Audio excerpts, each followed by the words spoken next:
Okay, guys, so let's talk about the new episode of Samurai Jack. Also, Happy Easter! Totally forgot it was Easter Sunday for like 2 seconds. Anyway, so, yeah, where do I begin? Because I just had an intro and then I totally lost it. That's me for you. Anyway, so here we are at the halfway point of the season, of the series, and yeah, we've now got, the return of the Scotsman, and it was so cool. We get a bit of information, although you could interpret it as fact, or the Scotsman's just kind of, goading Aku, in a way. So, Aku, trying to get out of his funk, fights an army created by the Scotsman, and I love this moment where he has not just one daughter, but an entire, platoon of daughters. And, yeah, I love it. He's like, Flora, I take you out to a battle, and you go down dressed up like a dancer.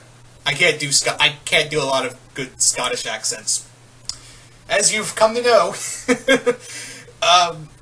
But yeah, and I was afraid, I think we were all collectively afraid that the Scotsman was gone forever. But it turns out, no, he's a Force ghost now. And I'm like, man, if he was a Jedi, they would have won, they would have beaten back Order 66. So yeah, the Scotsman, thanks to Celtic magic, has basically become a Force ghost. Yeah, and we also, and again, this could easily be interpreted as either taunting or, actual fact. But the thing is that he kind of says that Aku's scared. He's kind of just relegated himself to a single tower out in the middle of nowhere, and he basically says, yeah, because of the samurai, people have been rising up since, in the 50 years' time since he's been here, the stories of Samurai Jack have inspired people to rise up against Aku. So this has probably not been the first time an army has come to challenge him. So that has probably been a thing, and that would make sense, because Jack has given these people hope, and his stories of it and all of the tales of him have persisted throughout those 50 years. And you're probably wondering, well, why doesn't Aku just simply crush it? Because he's still scared of Jack, and he still doesn't know that Jack doesn't have the sword anymore. Although I have this weird feeling that it's going to change, and I'll get to that in a moment, and I'll get to that later. But yeah, with Jack, but let me get back to the Scotsman real quick. But yeah, the Scotsman basically says, let's go get a bigger army, and now we need to find Jack, because he is the only one who can stop him.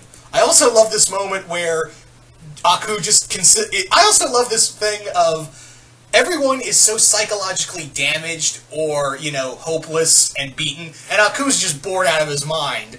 Like, everyone is he's the only and even in his own way, he's not really stable, but he's just bored, and everyone's like, oh, Aku has tainted the land, and Aku's just like, bored. Bored. I just made an ATHF reference, that's wonderful. Make Oog rich, Oog rip Oog head off. I watched that episode last night. Still funny. Why did I do that? Anyway, so yeah, it looks like, yeah, I'm pretty sure that the last 3 episodes are going to be the, siege on Aku's tower. But yeah, with Jack and Ashi is starting to really open her eyes to Jack and everything. Also, can we just have, Jack have his, go without walking around in just torn pants? He's not Bruce Banner, guys. Because seriously, he gets a new suit of clothes, and I call that Pip Jack.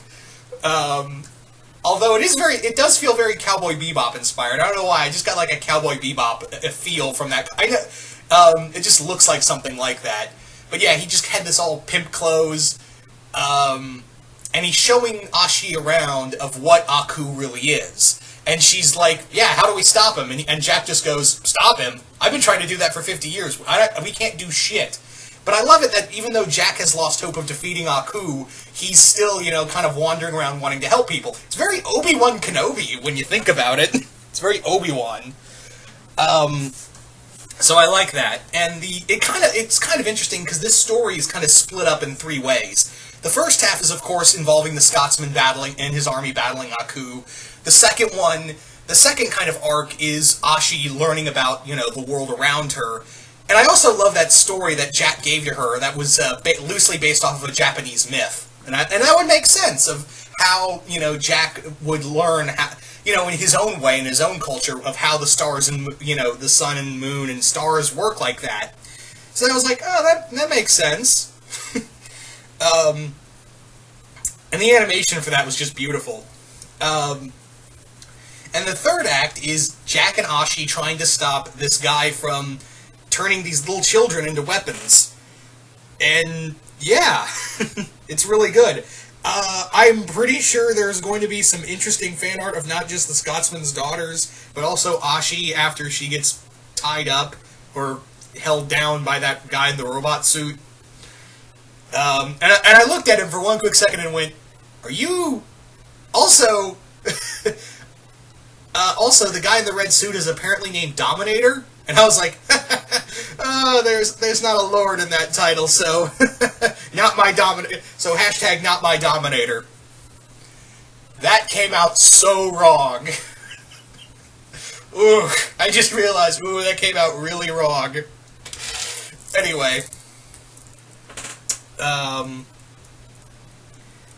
where else was I going with this? But yeah, so Jack has to fight these children who are kind of under control by this guy called the Dominator, who has turned these kids into weapons. And Jack gets torn up. Although we don't get to see a lot of blood, though, it's kind of interesting that he gets bitten, slashed up, and we don't get to see a lot of blood from him, considering that the first 3 episodes were pretty bloody. So I'm curious to see where that's going to go. And then we get the moment that made me go, oh shit. The Horseman the Horseman returns, and he actually speaks this time, and he says, it's time, and Jack agrees, and they go into a mist. So now I'm wondering, what is the connection here? And I'm pretty sure we're going to find out in the next episode of what the connection is between the two.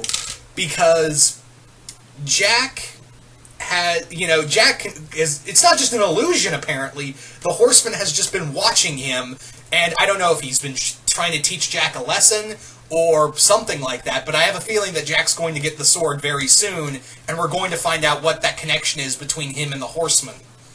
Meanwhile, we've got, in the next episode, Ashi is trying to find Jack, and I love the preview where I looked at these 2 huge characters, trying to take on Ashi, and I was like, big, lumbering, and they're oh, it's the Woolies! Yay, the Woolies! Because the episode with the Woolies was actually one of my first episodes I watched Samurai Jack. So I was like, yay, the Woolies are back! And hopefully the next episode won't be like a clip show. I'm really hoping it doesn't, but it would be nice to see some returning characters like the sea creatures he met, or the scientist who helped him beat those robots. I'm trying to think of other characters he's helped and we haven't seen a lot of since then. But yeah, I'm hoping for a lot of return, like cool little cameos, and not really a clip show. I'm hoping not for that. But yeah, I'm more excited. I think we're all collectively wondering, who the fuck is that Horseman? And what is his connection to Jack? Anyway, so there you go, guys. That is pretty much my thoughts on episode 5 of the series. You guys comment below. What did you guys think of this episode of Samurai Jack? Did you guys like it? Did you guys hate it? What do you guys think of the connection the Horseman is to Jack? And do you think we'll be getting the sword soon? Just comment below, let me know. And once again, hope you all enjoyed this, and I will see you guys later.